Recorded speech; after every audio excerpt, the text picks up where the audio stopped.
The scythe was an extension of her arm, a silver crescent arcing through the late autumn marsh grass. Its whisper was the only sound in the valley, a dry shearing that answered the low moan of the wind coming down from the northern ridges.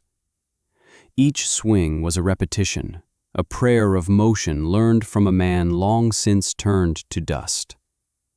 Ilara worked with a quiet economy, her body bent, her focus narrowed to the fall of the golden stalks. Beside a cluster of thinning willows, her old hound, Boro, watched with eyes the color of burnt honey. He did not pant or fidget. He simply lay with his great head on his paws, a silent, furry witness to the strange harvest. This was not hay for livestock or thatch for a leaking roof. This was for the walls. She gathered the cut grass into bundles, tying them with twine she had spun herself from nettle fiber. Her hands, already calloused from a summer of chopping wood and tending her small garden, were beginning to show the first signs of cracking in the cold, dry air. She ignored the sting. There were 412 bundles to go. She had counted the paces around her small cabin, measured the height from the packed earth floor to the low eaves, and done the arithmetic on a piece of smoothed birch bark with a charcoal nub. The number was daunting, but it was a solid thing, a mountain she could dismantle one stone at a time. This was how her grandfather had taught her to see the world, not as an overwhelming whole, but as a series of manageable tasks. Boro shifted, his tail thumping a soft, two-beat rhythm against the frozen ground. He trusted the work, if not the reasoning. A horse's heavy tread broke the valley's stillness. Silas Blackwood reined in his stout gray mare at the edge of the marsh, his face a mask of weathered skepticism. He was a man whose knowledge of the land was etched into the lines around his eyes, a man who had seen 50 winters come and go in this valley, and believed he knew everything they had to teach. He watched her for a long moment, his gaze shifting from the growing pile of grass bundles to the small, solitary figure of the girl doing the cutting. "Ilara," he called out, his voice raspy with the cold. "That's poor feed you're cutting. Too dry. No good for anything." Ilara finished tying a bundle before she straightened up, wiping a strand of brown hair from her forehead with the back of her wrist. She did not waste energy on pleasantries. "It's not for feed, Silas." He grunted, leaning an elbow on his saddle horn. "Then what? Bedding down the whole forest for the winter?" His attempt at humor fell flat in the cold air. She gestured with her chin toward her cabin, visible a quarter-mile distant, a dark little box of logs against the pale expanse of the valley floor. "For the walls." Silas blinked. He looked at the cabin, then back at the grass. The idea was so foreign, so utterly backward, that it took him a moment to process. "You're putting grass on your walls? Like some kind of bird's nest?" "In the walls," she corrected him, her voice even and quiet. "Inside, 2 inches deep." He let out a short, sharp laugh that was more of a bark. "That's the craziest thing I've ever seen. You'll have every mouse and rat from here to the pass living in your house. It'll rot with the first thaw. It'll be a fire trap." He shook his head, a slow, pitying motion. "Your father was a good man, girl. He knew how to chink logs with mud and moss, the proper way. This is foolishness." "I have a plan," she said. It was all the explanation she would offer. "A plan for what? To be the valley's laughingstock?" He gathered his reins, his patience clearly gone. "You do what you want, but don't come crying to me when the wind is blowing through your straw house and your fire's gone out. Wait until winter. Winter will teach you." He nudged his mare into a walk, leaving his words to hang in the air like frost. Ilara watched him go, his back rigid with conviction. She felt a familiar flicker of doubt, the cold whisper that told her she was young, alone, and attempting something no one else had ever thought to do. But then she looked down at Boro, who had lifted his head and was watching her, his gaze unwavering. He did not understand the plan, but he understood her. She took a deep breath, the cold air burning her lungs, and bent back to her work. The scythe resumed its whispering song. There were still 411 bundles to go. That evening, with Boro snoring softly by the hearth, she unrolled her grandfather's journal on the small wooden table. The leather cover was worn smooth, the pages filled with his spidery, precise script and detailed drawings. He had been a scholar of the natural world, a man who trusted observation over tradition. He had filled the book not with folklore, but with data. Temperature readings, snow depths, the dates the geese flew south, the thickness of beaver dams. On one page, dated 60 years prior, was a sketch of a log cabin's cross-section. It showed an inner wall, a lattice of woven willow saplings, with a space between it and the outer logs. The space was filled with tightly packed marsh grass. His notes were clear. The year of the deep freeze. The river froze 3 feet thick.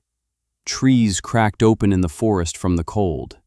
The Blackwood family, Silas's grandparents, lost half their stock. My neighbors burned through their entire winter's wood in 6 weeks. But our walls held the heat. The air itself is the best blanket, he wrote, if you can keep it from moving. The straw traps 1,000 tiny pockets of still air. It does not create warmth. It holds what little you can make. 2 inches is enough. 3 is better. He wrote of the ridicule he had faced. He described the mice and his solution, mixing dried mint and powdered stone into the bottom layers of straw, a deterrent he'd learned from watching voles avoid certain plants. He wrote of the fire risk and how packing the straw so densely left no air for a flame to catch, making it smolder rather than ignite. It was all there.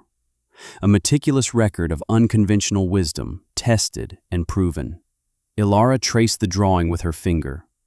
This was not foolishness, it was knowledge. It was her inheritance. She closed the book, the feeling of doubt replaced by a quiet, unshakable resolve. Silas Blackwood could trust in what had always been done. She would trust in what had been observed. The work consumed the next 6 weeks. The hauling was the worst part. She built a crude sledge and, with Boro trotting patiently alongside, dragged hundreds of bundles from the marsh to the cabin. Her back screamed in protest. Her shoulders ached with a deep, grinding pain. The sun, weaker each day, offered little warmth. The valley grew quieter as the world prepared to sleep. The geese were long gone, having left 2 weeks earlier than usual. The squirrels, she noted, had been hoarding pine cones with a frantic, desperate energy she'd never witnessed before. All signs her grandfather had cataloged. Inside the cabin, she began constructing the lattice. She spent days in the willow thickets by the creek, cutting young, flexible saplings. Her hands bled from the constant work with the knife, shaping and smoothing the wood. She wove them into a grid, fastening them to the interior log walls with wooden pegs, leaving a precise 2-inch gap. The cabin, already small, felt even tighter, the woven walls closing in on her. One afternoon, as she was fitting a section of lattice near the door, a different visitor appeared. It was Finn, a young trapper who lived on the other side of the valley. He was as quiet as she was, a man who seemed more comfortable in the company of trees than people. He didn't mock. He just stood in the doorway, his hat in his hands, his eyes taking in the strange interior construction. Boro, who barked at everyone, gave a low wag of his tail. "Silas said you were building a nest," Finn said, his voice soft. It wasn't an accusation, just a statement of fact. "He's wrong," Ilara replied, not looking up from her work. Finn stepped inside, his curiosity overriding his caution. He ran a hand over the woven willow. "It's good work. Tight." He watched her for a moment. "What's it for?" She finally met his gaze. His eyes were clear and inquisitive, not clouded with the judgment she saw in the others. "For insulation." He nodded slowly, thinking. "Against the wind?" "Against the cold," she said. "It holds the warm air in." He looked around the cabin, at the massive stone hearth, the carefully stacked cords of wood outside, and then back at her. "My father always said the best way was more wood for the fire." "My grandfather said the best way was to not let the heat escape in the first place." A flicker of understanding crossed Finn's face. He saw the logic in it, the simple, practical physics of the idea. He looked at her hands, at the raw, red cuts and the dark lines of dirt etched into her skin. "It's a lot of work for one person." "It has to be done," she said. He lingered for a few more minutes, watching her work. Before he left, he set a small, cloth-wrapped bundle on her table. "It's rabbit," he said. "I had an extra." He was gone before she could properly thank him. Later, as she ate the first real meat she'd had in a week, she thought that perhaps not everyone in the valley believed she was a fool. Perhaps one person was willing to wait and see. The day she began packing the straw was the day the first snow fell. Not a real storm, just a dusting of white flakes that melted as soon as they touched the ground, a warning from the sky. The process was slow and methodical. She took each bundle, fluffed the dry grass, and packed it by the handful into the space behind the lattice. She started at the bottom, mixing in the dried mint and stone dust as her grandfather's journal instructed. She packed it tight, using a smoothed piece of oak to tamp it down, forcing every bit of air out until it was a dense, solid mass. It was dusty, tedious work that made her sneeze and her eyes water. She worked by the light of a single lantern as the days grew shorter, the sun a pale, distant wafer in the gray sky. The cabin slowly transformed. The rough, dark logs of the interior walls disappeared behind the neat, golden straw, visible through the gaps in the willow lattice. The air inside began to change. The drafts that had always snaked in from the corners vanished. The cabin became quieter, the sound of the wind outside muffled, as if the world were receding. When she lit a fire in the hearth, she noticed the heat no longer rushed to the ceiling and dissipated. It lingered, creating a gentle, radiant warmth that filled the small space. Boro seemed to notice it too, stretching out on the hearthstones with a contented sigh that was deeper than usual. She finished the final wall a week before the winter solstice. Every square inch of the exterior walls, from floor to ceiling, was now lined with 2 inches of compressed straw. It had taken her 2 months of relentless labor. She stood in the center of the room, her body humming with exhaustion, and looked at her creation. The cabin felt like a cocoon, a snug, safe space she had built with her own 2 hands against the coming dark.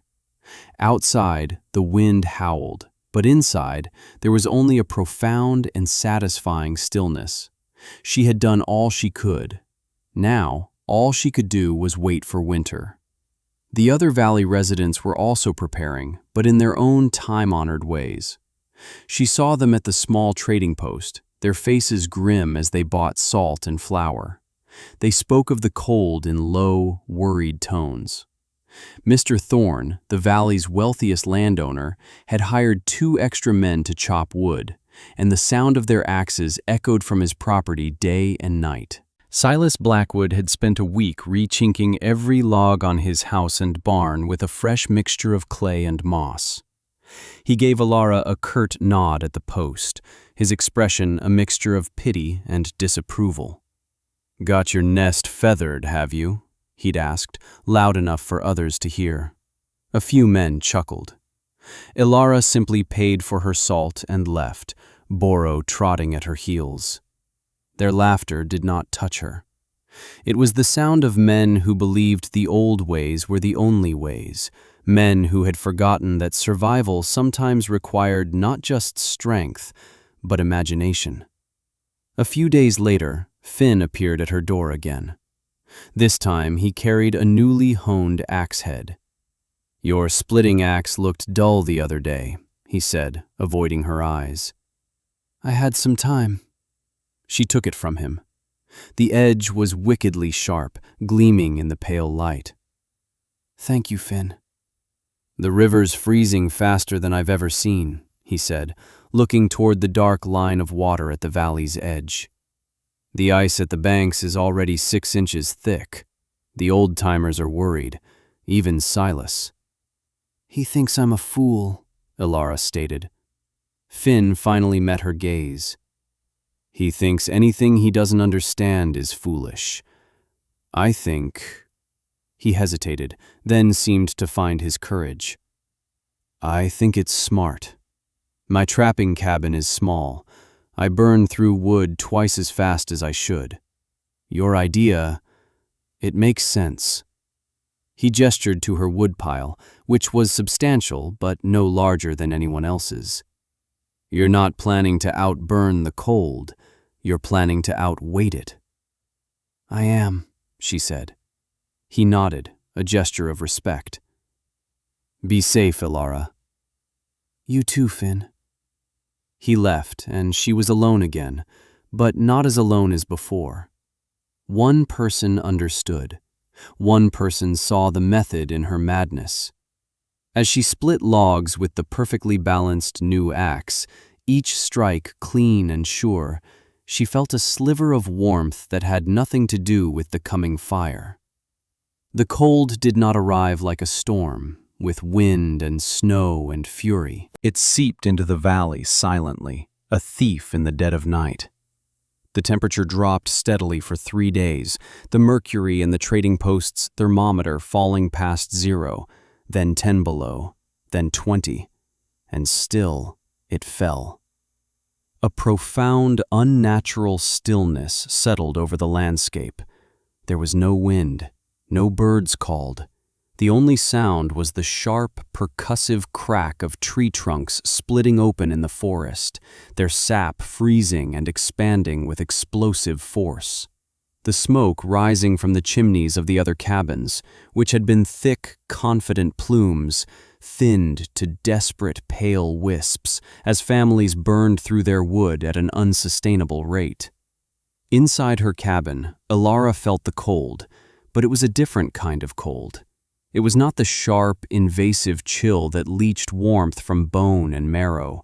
It was a distant presence, a monster scratching at the door but unable to get in.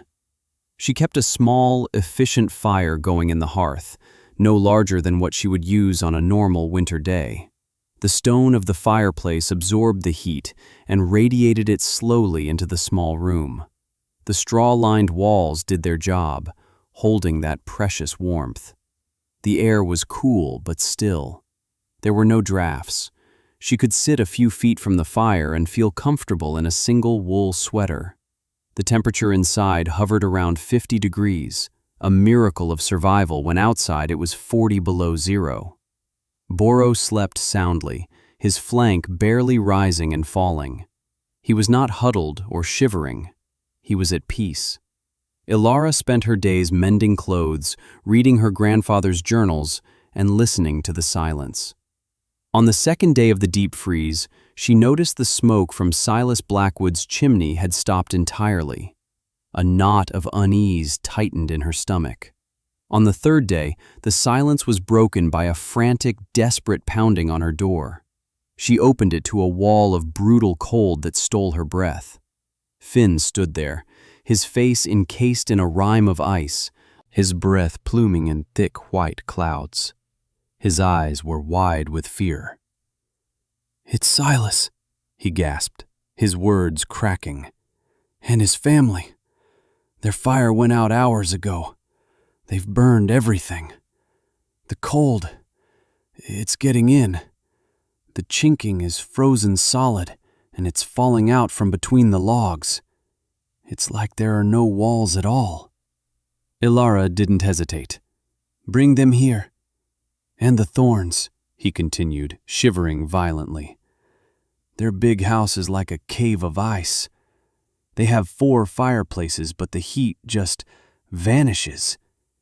Their servant came to my cabin. We're all freezing, Ilara. We're all dying." "Bring everyone," she said, her voice steady. "Bring them here. Now." He nodded, a look of profound relief on his frozen face, and disappeared into the gray, frigid twilight. Ilara closed the door and added another log to the fire. She pulled out every blanket she owned.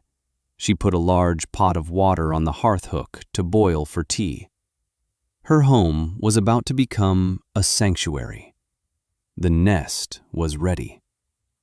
They came in a staggered, miserable procession, ghosts emerging from the frozen twilight. First Finn, half carrying Silas's wife, Martha, whose face was a pale, waxy gray. Her 2 young children were wrapped in a single quilt, their sobs silent, frozen in their throats. Then Silas himself, his proud shoulders slumped in defeat, his beard a solid mass of ice. He stumbled into the cabin's warmth and stared, his eyes uncomprehending, at the gentle glow of the fire, at the impossible comfort of the small room. He looked at the straw-lined walls, his expression a mixture of awe and deep, crushing shame. More followed. The Thorn family, their expensive wool coats proving useless against a cold that defied wealth. The trapper who lived up the creek, the widow from the next homestead. Within an hour, 14 people were crowded into her small cabin. They huddled together, shivering, their bodies slowly, painfully thawing. The air grew thick with the smell of wet wool and fear. Ilara moved among them, a quiet, efficient presence. She handed out blankets. She ladled hot, weak mint tea into trembling hands. She checked the children for frostbite, her touch gentle and sure. No one spoke much. There was nothing to say. The proof of her wisdom and their folly was in the very air they were now breathing. The warmth they were absorbing was a testament to the crazy idea, the foolishness, the girl who was building a bird's nest.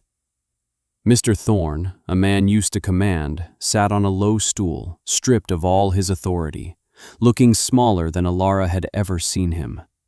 He just stared into the fire, his face blank with shock.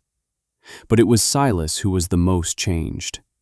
He sat on the floor, his back against one of the lattice walls, his hand resting against the packed straw. He could feel the absolute lack of cold seeping through. He looked at his wife and children, now wrapped in Ilara's blankets and finally safe, and his weathered face crumpled. He began to weep, silent tears freezing on his cheeks as he stared at the young woman who had saved them all. The freeze held the valley in its grip for 6 days. For 6 days, 15 people lived in the small cabin. They shared Ilara's meager food stores, dried beans, preserved vegetables, the rabbit Finn had brought her. They slept in shifts on the floor, packed together like wintering animals. It was crowded and uncomfortable, but it was alive. The fire never went out. The warmth never failed. Outside, the world was a crystalline tomb. Inside the straw-lined walls, a small spark of humanity endured. On the 7th day, the temperature began to rise. It crept up to 10 below, then 0. A wind picked up, signaling a change in the weather. It felt impossibly like a warm breeze. When the thaw finally came, it was swift and brutal in its own way. The community emerged from the cabin like survivors of a shipwreck, blinking in the pale sunlight. The valley was a wreck. Livestock had frozen to death in their barns.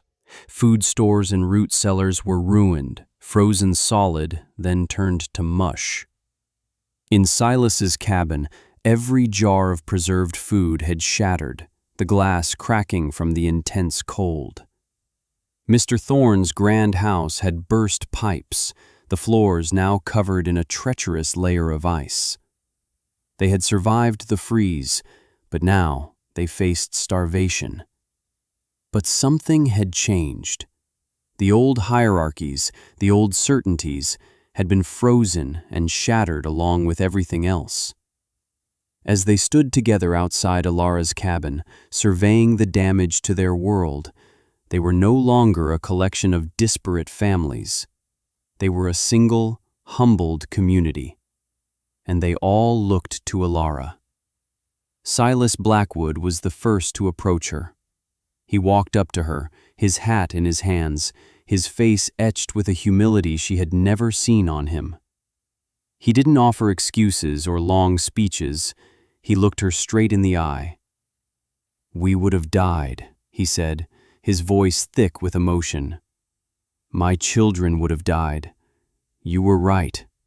He stopped, swallowed hard. "I'm sorry for what I said, for not listening." Ilara just nodded. It was enough. "We need to organize," Silas continued, his voice taking on a new tone, not of command, but of communal purpose. He turned to the others. "We inventory what's left, everyone. We share what we have. We hunt together. We'll survive this together." Mr. Thorne, for the first time, did not object or try to take charge. He simply nodded in agreement. "Silas is right. My stores are ruined, but my barn has grain the animals didn't get to. It's for everyone." That day, the valley began to rebuild, not just their homes, but their very way of life. They worked as one, guided by a new understanding. The central hub of this new community was Ilara's cabin. It was there they met, planned, and shared their dwindling resources. And it was there that they came, one by one, to ask her a question. "How did you know?" Martha Blackwood asked, her voice full of wonder. Ilara didn't point to herself. She went to the small wooden chest where she kept her most precious possession. She took out her grandfather's journal and laid it on the table for them all to see. She showed them the drawings, the notes on the weather, the careful observations. "I didn't know," she said softly. "He did. I just listened." They pored over the book as if it were scripture. They saw the wisdom in its pages, the power of paying attention, of questioning what was assumed to be true. The journal, and the straw-lined cabin that was its proof, became the foundation of their future. That next summer, the valley was a hive of activity. But they were not just rechinking their logs with mud and moss. Under Ilara's quiet guidance, with Finn as her most dedicated student and Silas as her strongest advocate, they began to retrofit their homes. They spent weeks cutting and hauling marsh grass. They learned to weave the willow lattices. They packed the walls 2 inches deep, just as she had. They called it Ilara's wall, or sometimes the breathing wall. They were insulating themselves not just against the cold, but against the kind of arrogant ignorance that had almost destroyed them. The years that followed were kinder. The winters were cold, but none ever matched the ferocity of the Great Freeze. The valley thrived. The shared experience of the crisis had forged them into a true community, interdependent and resilient.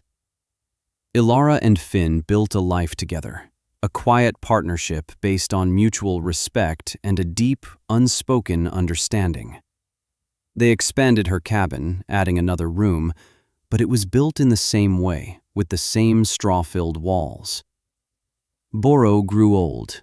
His muzzle turned gray, his steps became slower, his honey-colored eyes clouded with age. He spent his days sleeping by the hearth, the same hearth that had kept him and 14 others alive. He had been her sole companion during the lonely days of her great work, her silent believer.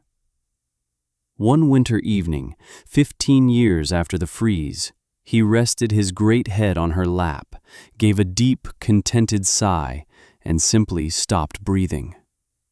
Ilara buried him beneath the tall pine at the edge of the yard, the tree he had always favored for shade in the summer.